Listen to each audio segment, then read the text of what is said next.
अस्सलामुअलैकुम। आफाक फारूक के एक नए वीडियो के साथ फिर हाजिर हूँ। पहले तो वही रिक्वेस्ट कि please try to subscribe the channel. एक बटन पुश करना है, सब्सक्रिप्शन का रेड कलर का बटन है, you have to just push it.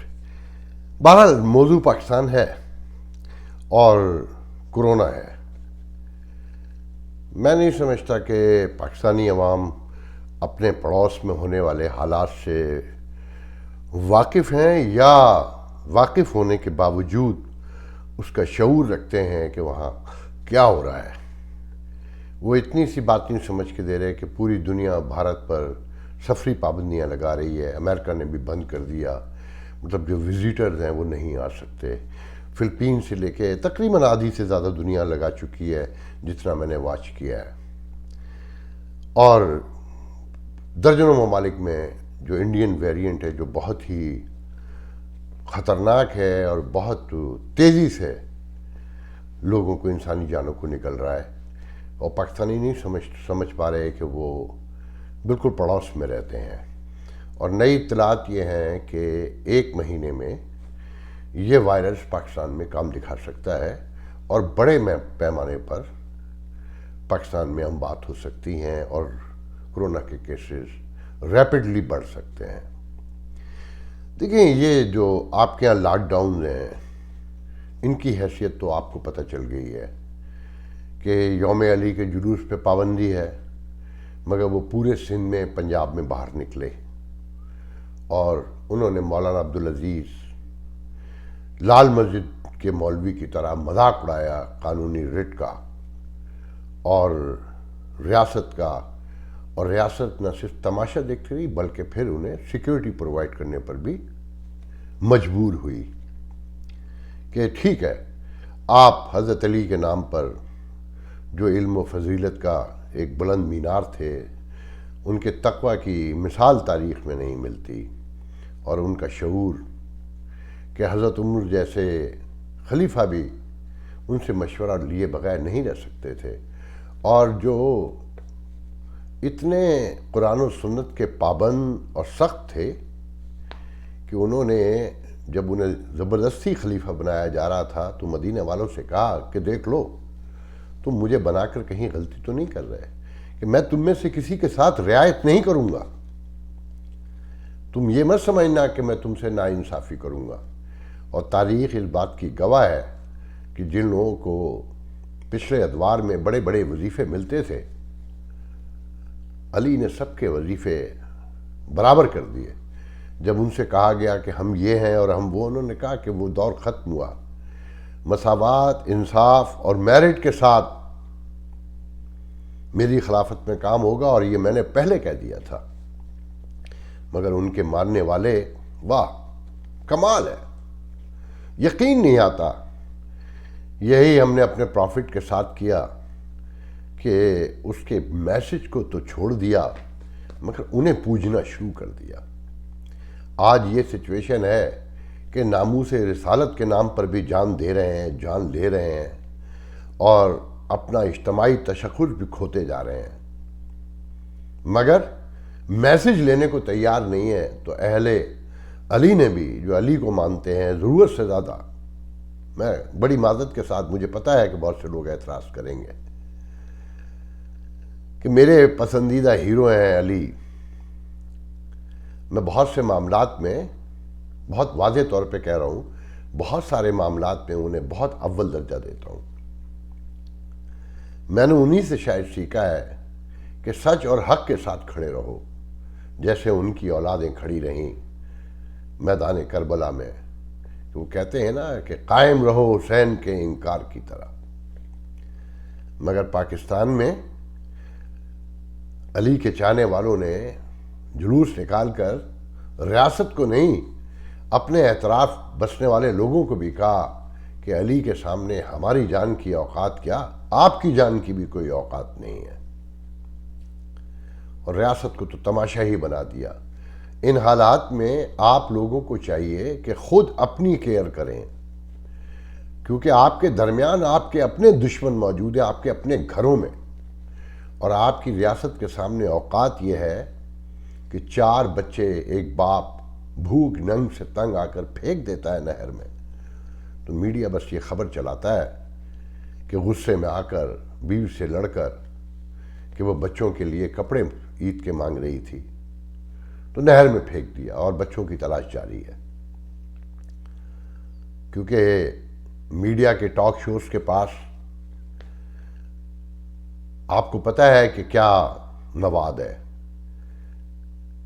क्या पोजीशन कहाँ है, हुकूमत कहाँ है। और रियासत मदीना भी आपने देख ली कि दिन 11 बजे शहर बंद करवा के समोसे की दुकान खुलवाई गई। मैं कुछ नहीं कहूँगा कि ये झूठ है, सच है, ये मुनाफकत है, ये कोई डिलूजन है, मगर मुझे इतना पता है कि रियासत मदीना जाती उम्र तक महदूद है, ख्वाबों में है, ख्यालों में है, उनके अपने एतराफ़ की सच्चाइयों में भी नहीं है। तो आपकी औकात ये है कि एक खबर भी नहीं आएगी। मैं रोज़ वाक़यात देखता हूँ कि ये तो बताया जाता है कि एक मोटरसाइकिल की टक्कर से 2 अफराद ज़ख्मी हो गए, मगर एक कार में जब 4 बच्चे, जवान बच्चे एक साथ मर जाते हैं तो इस मीडिया को कोई फ़र्क नहीं पड़ता। और हुकूमती लॉकडाउन ये है कि कराची से कल मुझे मेरे एक बहुत ही पुराने बचपन के दोस्त, जो मैं उनका बहुत तारुफ नहीं कराऊंगा कि वो मुसीबत में आए, उनकी 2 शॉप्स हैं, तो उन्होंने कहा यार इस पे तो वीडियो करो कि रोज़ाना 200 रुपये देना पड़ते हैं या 1500 रुपये हफ्ता देना पड़ता है लॉकडाउन के नाम पर अगर दुकान खोलनी है। एक लूट मार का बाजार गर्म है। फिर मैंने अपने 4-5 और दोस्तों को कॉल की तो उन्होंने हंस के कहा तो इसमें हैरानी की क्या बात है, तो तुम क्या वाकई समझते हो कि रियासत मदीना आ गई है? यानी कि जब भी कोई नया कानून पास होता है, कोई पाबंदी लगती है, तो असल में वो पुलिस वालों को और सिक्योरिटी के अहलकारों को फ़ायदा पहुंचाने के लिए होता है कि वो एक लूट मार का बाजार गर्म करें। वैसे मैं समझता हूँ आप लोग हैं इसी काबिल, इससे भी ज़्यादा होना चाहिए आपके साथ कि एक थानेदार 2 लाख लोगों को हकाल के रखता है, जिसे चाहता है उठा के ले जाता है, जूते मारता है, पैसे लेता है, और आप घर में बैठ के छुप कर गालियां देते हैं। क्यों नहीं रियलाइज कर लेते ये रियासत नहीं है, अब ये कब्जा है छोटे छोटे ग्रुपों का। थानेदार एक कब्जा ग्रुप है, एक माफिया है। वो कराची में सुना है 150 थाने हो गए, मेरे ज़माने में 62 थे। तो आपको इलाकों में बांट दिया है कि कौन सा इलाका किसका है। जैसे आज से 200-300 साल पहले दुनिया में हुआ करता था कि एक सरदार होता था, एक जागीरदार होता था और रियाया होती थी उसके नीचे। तो आप वो रियाया हैं SHOs की, फिर उससे ऊपर SHO किसी की रियाया है। तो ये जो कानून बनते हैं, इस जो नए पाबंदियाँ आती हैं, वो बेसिकली रियासत के अहलकारों को पैसे बनाने का मौका देने के लिए की जाती हैं। तो ये जो लॉकडाउन है, हुकूमती लॉकडाउन पे मत जाएं, अपनी जानों की खुद फिक्र करें, अपने आप को बचाएं। जैसे हिंदुस्तान में क़यामत बपा है ना, एक एक घर से 2-2 लाशें जा रही हैं, और वहाँ के भी हालात, काश मैं वीडियो लगा सकूं, मेरे पास मौजूद है वीडियो, कि पुलिस वालों को घेर के लोग कह रहे हैं कि डॉक्टर भाग गए हैं, और कह रहे हैं कि अगर तुम्हारे घर से 2 लाशें उठें तो तुम्हें पता चले। मैं जब कहता हूँ ना कि पूरा खित्ता एक है, तो इंडियन मेरे दोस्त आके कहते हैं कि मुझे पाकिस्तान पे बात करनी चाहिए, इंडिया में बड़ी स्ट्रांग डेमोक्रेसी है, मोदी है फाशिस्ट। अदिति, क्या नाम है उनका पूरा, अदिति राय ने कहा है कि निज़ाम फेल नहीं हुआ, यहाँ कोई निज़ाम था ही नहीं।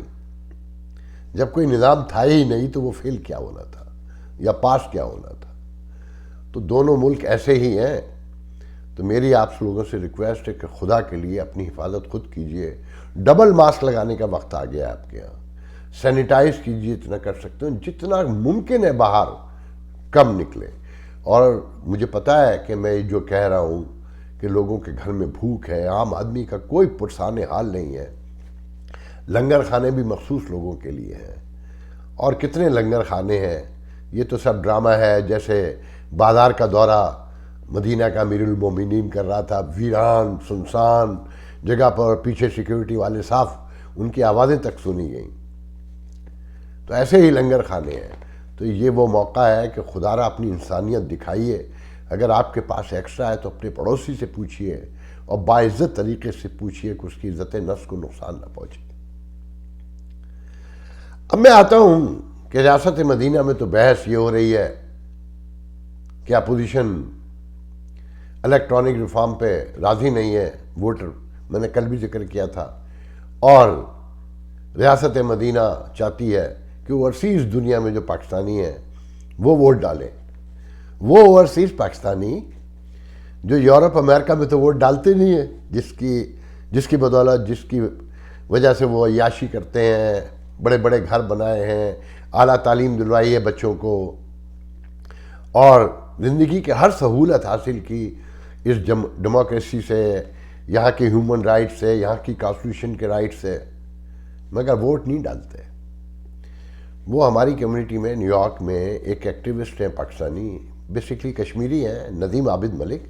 उन्होंने मुझे बहुत डिटेल से एक मैसेज छोड़ा है कि ये जो जुमला मैंने कहा वो उनका है कि यहाँ तो वोट डालते नहीं, 10,000 दूर जाकर वोट डालने के लिए बेकरार और बेचैन है।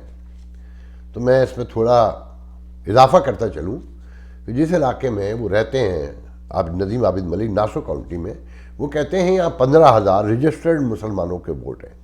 अच्छा, जब 15,000 रजिस्टर्ड मुसलमानों के वोट हैं तो यकीन रखें कि यहाँ 10 से 11,000 सिर्फ पाकिस्तानी वोट है। मगर मुझे याद है आज से चंद साल पहले ईद की नमाज में नासा काउंटी की एक खातून फरमा रही थी कि लॉन्ग आइलैंड, नासा काउंटी और सफक काउंटी, ये न्यूयॉर्क का सबर्ब है, न्यूयॉर्क स्टेट का, न्यूयॉर्क सिटी से जुड़ा हुआ है, कि नासा काउंटी और सफक काउंटी में 50,000 मुस्लिम वोट है, जिसमें से यकीनन 30-35 हज़ार पाकिस्तानियों का है, और ये कम से कम 3 कांग्रेस की सीट पर असरअंदाज हो सकते हैं। अगर ये खुद इलेक्शन लड़े, हो सकता है न जीतें, मगर ये जीत और हार के फैसले में अपना हतमी फैसला डाल सकते हैं। मगर हालत ये है कि इसी नासे काउंटी से एक कांग्रेसमैन थे, पीटर किंग, जो लास्ट इलेक्शन में खुद ही दस्तबरदार हो गए। वो इस्लाम के ख़िलाफ़, पाकिस्तान के ख़िलाफ़ कोई मौका नहीं छोड़ते थे, मगर हमारी बेहिसी, हमारी बेशर्मी और हमारा गैर जमहूरी रवैया उसे कामयाब करवाता रहा। हम शोर करते थे महफिलों में बैठ के कि यह मुसलमानों के ख़िलाफ़ है, पाकिस्तानियों के ख़िलाफ़ है, मगर उसके मुकाबिल खड़े होने वाले को हमने कभी नहीं सपोर्ट करने की कोशिश की। चंद मंचले मैं कहूँगा कि जाके खड़े हो जाते हैं, मगर वोट देने नहीं निकले हम, मगर पाकिस्तान में वोट डालने के लिए बेचैन है। मुझे लगता है कि अब यहाँ इमरान खान आके सियासी जलसा किया करेंगे, इंतखाबी जलसा, गली गली जाया करेंगे, हमारे दरवाज़ों पे आया करेंगे, नवाज शरीफ आया करेंगे, क्योंकि वो तो लंदन में आज़ाद है यूरोप अमेरिका में जाने के लिए, मगर मरियम बीबी को इजाज़त नहीं मिलेगी, बिलावल पे भी कोई पाबंदी लग जाएगी, और अमीरुल मोमिनीन के काबीना के जो मुशीर हैं, शूरा जैसे कहना चाहिए, काबीना नहीं, उसके मेंबर जो है यहाँ आया करेंगे, और एयरपोर्ट से लेकर क्वींस, अगर न्यूयॉर्क आ रहे तो क्वींस तक जो है ना नारे ही नारे होंगे। तो कोई, मुझे हैरानी होती है, कभी यही चेक कर लें कि यहाँ गैर मुल्की सियासी पॉलिटिक्स, जो सियासी एक्टिविटीज़ हैं वो अलाउ भी हैं कि नहीं है। यहाँ के लोग जो हैं क्या पाकिस्तान की सियासत के नाम पर, इंतखाब की सियासत के नाम पर जमा हो भी सकते हैं कि नहीं हो सकते हैं, या इनका ट्रेंड क्या है, वो कितने % यहाँ वोट देते हैं, कि यहाँ वोट देना पहले ज़रूरी है या वहाँ वोट देना पहले ज़रूरी है। इस रियासत का नाम धोखा रख दीजिए, धोखा। चलें, इंशाल्लाह कल अगले वीडियो में फिर आपसे बात होगी। अल्लाह।